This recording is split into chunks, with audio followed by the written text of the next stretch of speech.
Hi guys, Dan with Index Option Trading on March the 10th after the market close, and we're looking at a chart of E-mini S&P Index Futures June contracts, which are what we got here.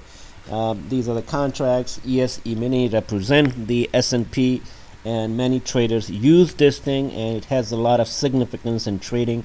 We don't trade E-minis here, but a lot of people do, and they are cash part of it. They are very good.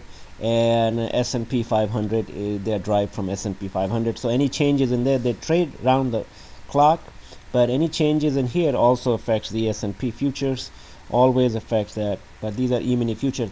Let's take a look at this thing here, which is this channel here, and then this was a triangle that the price was coiling in here, that we had an up close look. And wow, today a nasty plunge here, killing this 50-day moving average and the closing below 1292.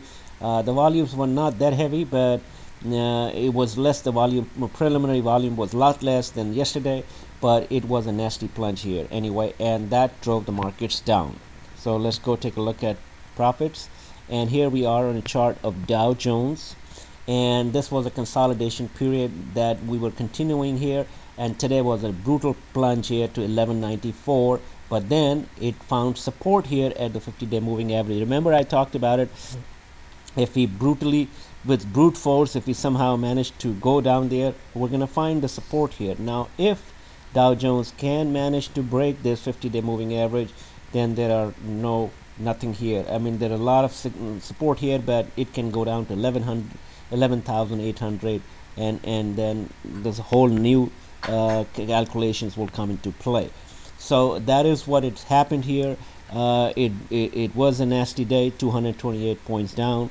Everything is just scattered now. And let's take a look at SPX, which is the look at this. It had a triangle pattern here. The price was coiling in here, and it was compressing, and it broke down towards the downside, not to the upside, contrary to what I expected. And it just got supported here by the 50-day moving average at 1295. It is not a major break of the 50-day moving average. It can very well snap right back up, but if we see continuation of this trend here, another nasty plunge here to 1275 or something, then the direction the market has changed, the market has topped, and therefore we are now into a correction in the marketplace. The stochastic is just even up here. 50 is not much neither way, and the market definitely is not trending yet, but this is the weakness in the market now. Major stocks, all of them are hit, and they're all trading between 50-day and 50-day moving averages. Looking at NFLX, this was the stock that we are pursuing here, and lo and behold, it got oversold and found support here in that area. Remember this area? We draw two lines here, and it just bounced right here in that line.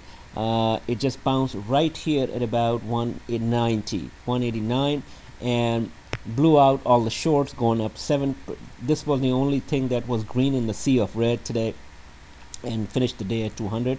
If it stays above 200, it's going much higher, and the volume was pretty heavy, 10 million shares, much better than yesterday or Friday or last 2-3 sessions, and that was an accumulation day. The stochastics is very oversold, and the stock can still keep on rising here. So we have a position on that one. And also Baidu, this was also a stock that was resilient today, and showing some strength here. It just kept on moving. Let's go here. Let's see what happened to Baidu. Yeah, it was also green here today. It's making like a bearish flag here. To me, it looks like a bearish flag, but today it snapped right back up here on decent volume of 6.3 million, which is heavy duty volume, pretty good. And if it stays above north of 120, the chances are it's gonna probably go try to 125s. And rest of the things are really terrible here. Some of the stocks are terrible looking here. Google, for example, is just decimated here. It's gone and become a short. And Apple, AAPL, and let's get that in here real quickly. Apple is what is Apple doing here? It's hitting its 50-day moving average. So that is all today. Most of these stocks have violated the 50-day moving averages all over the place.